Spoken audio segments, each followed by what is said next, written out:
مها يوم لا تملك نفس لنفس شيئا والأمر يومئذ لله يوم تبيض وجوه وتسود وجوه يوم يفر المرء من أخيه وأمه وأبيه يومئذ يود الذين كفروا يبصرونهم يود المجرم لو يفتدي يومئذ ببنيه فكيف تتقون إن كفرتم يوم يجعل الولدان شيبا إلهي بالله فكيف لا تتقون ميانا العبسنين با إلهي ليه سيندو عبسنين هداد خالقين إنكرتان ونعمدو النسيئة إنكرتان ودهوديني شهواتكينا أذرعدان ميانا كعبسنين وقيران مالين المها يرماركو بنك قيام الله جوجيو تميس اسلامركي بعدان اسكو بدلي دونان يوم تبيض وجوه وتسود وجوه ومالين وجيدا قارنا يفتيميان با إلهي قارنا وجيدو أي مضوبانيان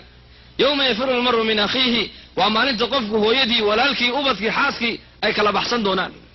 ما أنت والله اسكو يا عيا دويدا والله اسكو يا عيا حتى الدباتة تمادو dadku dhibaatada maanta waa iska kaalmaysanayaan nin walba kii halka jooga dadkiisii waxba u diraya laakiin qiyaamaha cinayd wax u diray mayso hooyadaadii macaaneed ee ku dhashay haddii la yidhaahdo miisaanka ayaa lagu hayaayo hal xasana ayaa ka dhiman ee si hadday xasanaysa jannay galaysaa qof kasta wuxuu leeyahay maalintaa may ilaa naftayda jannadan ku hubsanaya cid maaqaana buu leeyahay yawma laa tamliku nafsun linafsin shay'a walamru yawmaydin lilah yawma laa yanfacu maalun walaa banuun ilaa man ata allaha biqalbin saliim bale يوم لا يجزي والد عن ولده وما انت والدك الميس وحقوق بكرين عنقنا ابي وحبوق بكرين قراكم ما انت اد بوغا ورمي لكن ايام ما انت كوان توبايا يا سورو هيبا وركنا ايوب ساميي ما انت يسمي حسن البصري ايا رابعه ايو كويري ماد غورستدا وعيت الامام حسنو وعيت افر ايادود oo quraanka afar mas'aladood oo quraanka ku taala ayaa walwalki ayaa raaxadii iyo hamigiiga qaadabay tiri waxa uu tiri quraanku waxa uu noo sheegay maalinka qiyaamaha dadku ay laba u kala baxa inay dadku laba u kala qaybsamayaan qolana kitaabka midigta ka qaadan qolana bidixda ka qaadan labada qolada ku jira iyo cadeyn bay tiri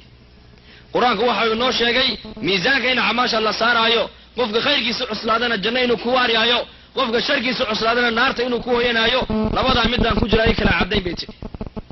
jidka siraadin la marayo quraanku ii sheegay dadna ay ku hoobanayaan jahannama dadna naarta u gudbayaan labada qolada kamid ah ay cadeyn bay tiri fariiqun fil janna wa fariiqun fis sa'ir baa la yidhi fariiqa ku jira ay cadeyn bay tiri oo raabica humum qofka meel uu cadahay meel ka madow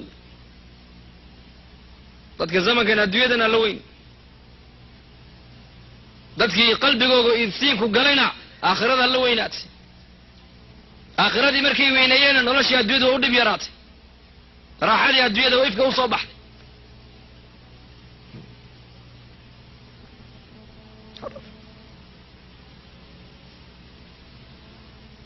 حيث adduunyadu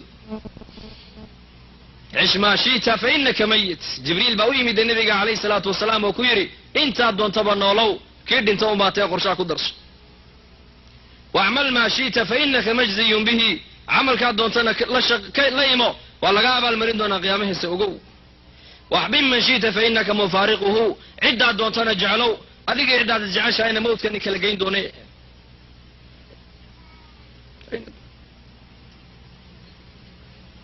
عالم كان كنا والله هاي مرك الله يقع عوالم تكدم بيسا عالم كان بيدوح النغاني الدبع مرك الله يقع عوالم تدم بيسا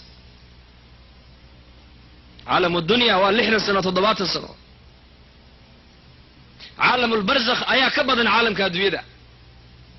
dadkii zamankii nabi aadan dhintay ilaa jooganayna caalamkaas ay ku jiraan qolana way ku cadaaban tahay qolana way ku raaxaysanaysaa waa lagu janneeyay alqabru imma rawdatun min riyaad aljanna wa imma hufratun min hufar an-nar buu nabigu yidhi qabrigu laba mid buu noqonayaa ama beerbeeraha jannada kamid uu qofka u noqonayaa ama godgodka naarta kamid uu noqonayaa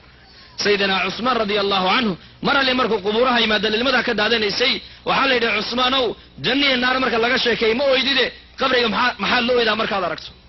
wuxuu yiri qabrigu waxaan ka maqlay nabiga oole calayhi salaatu wasalaam qabrigu waa guryaha aakhiro ugu horeeya hadduu qofku halkaa ku nabad galo nabadgelyo ayaa u dambaysa hadduu halkaa ku cadaabo lagu ku khasaarana khasaarihii weynaabuu u gudbayaa buu yidhi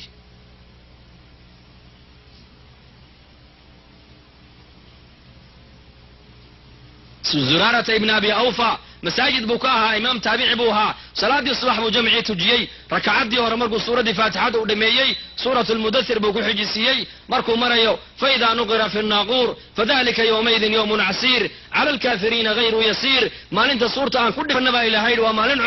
ومالين علس ويان ما انت عددك قال دانا كما فضضبا إلى هيد آية دا مركو مريو إنك إمامك تابعي جليلك ودعايو نفتي باك بحلي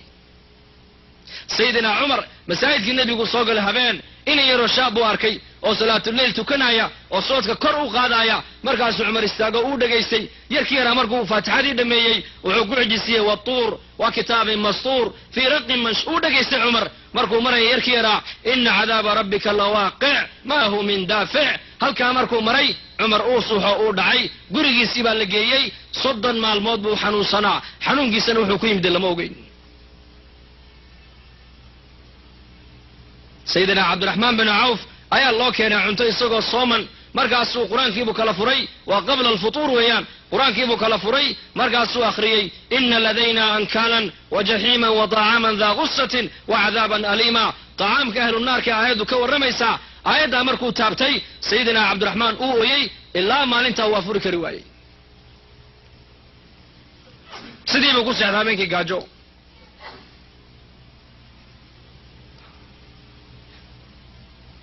نبي عليه الصلاة والسلام حلقات كيسي كمدا أيو النبي صلى الله عليه وسلم كو أخري آيات داس وحي جيبا كسو دقي اسلامر جيبا أصحابته وحي قد بيي يا أيها الذين آمنوا قوا أنفسكم وأهليكم نارا كم إلهي النبي الرميو دولك إلهي النبي الرميو لفيه إني الكينا نارتك لبح صدبا إلهي قادك لبح صدى لمورا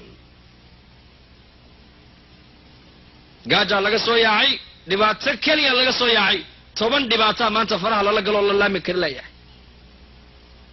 qo anfusakum wa ahlikum naara mufasiriintu waxay ku fasireen lafihiinana diinta barta ubadkiina ehelkiina diinta baraba ilaahay aayada diinta lagaga badbaadaya naarta aayada markay soo degtay waquduha an-nas wal hijara markuu nabigu aayada ku akhriyay in xabashiga nabiga hor fadhiyay majliskiisa lilma ayuu sii daadiyay uu ooyay oo intiisiibu saysan kari waayay ilaa jibriil ka soo degay calayhi salaam يا محمد كان هوستاذا كوي يوايو مركاسور يا جبريل وادون ريح بشاء واهل الخير ومؤمنة آيات داسان كو اخريو واتكي سكري وايبوري مركاسور يا جبريل يا محمد إلهي وحيري وعزتي وجلالي وارتفاعي فوق عرشي لا تبكي عين عبد في الدنيا من مخافتي إلا أكثرت ضحكها في الجنة إلهي بالع شرفت إذا وين إذا عرشك يقصر أيا كدارتي الضومها يقا كمدا الدويدة دوشي إذا مويو عصريدا لما ويو هدي لهلسه مالك لقطيه لقاويه قيامها ايان قصل كسبد يا بايله هيدي لحد السنو ايو كل ما يسني طاعه الهي عبسدي سي خوف يا خشيه بكاء ابا القدس سوحو نغنيا مالك لقطيه لقاويه ايو عرشك هوستيدا كرسي لو دغيا او قصليا الله ينغا دغا كواس فددكي هره قلوبتoodu markuu iftiinku galay nuur al-iimaan iyo nuur al-cilmi iyo nuur al-qur'aan iyo nuur al-hidaaya markay afartaa nuur qalbigooga uu saameeyay aakhiradii baa u cadaatay quraankay fahmeen waxyigii bay fahmeen Umar iyo Abu Bakar markuu nabigu intiqaalay calayhi salaatu wasalaam ayay yidhaahdeen Abu Bakar baa ku yidhi Umarow ummu ayman inooge hambuuqane sidii nabiguba u ziyaaranaya hanu ziyaaranay inooge markaasuu way soo raaceen ummu ayman bay u yimaadeen markaasuu mar ali markay aragtay Abu Bakar iyo Umar oo wada socda ummu ayman way lilmaysay markaasuu Umar Abu Bakar baa ku yidhi yaa ummu ayman miyaanad ogeyn nabiga ilaahay agtii inuu khayr badan tahay ma nabiga waad nagu xasuusanaysaa macnuhu weeyaane waxay tidhi waan ogahay nabi maxamed allah agtii inuu khayr badan tahay waan ogahay waxaan la ooyay geeridiisa kama ooyine warkii samada nooga imanayay baa naga go'ay bay tidhi ajiib bal ummaddu sidii quraanka ugu xidhnayd u fiirso dhageyso oo faham gabadhay walaasheeda muslimaday zamanka dadku sidii quraanka ugu xidhnaayeen eeg rag iyo dumar maantana maxaa lagu xidhan yahay maanta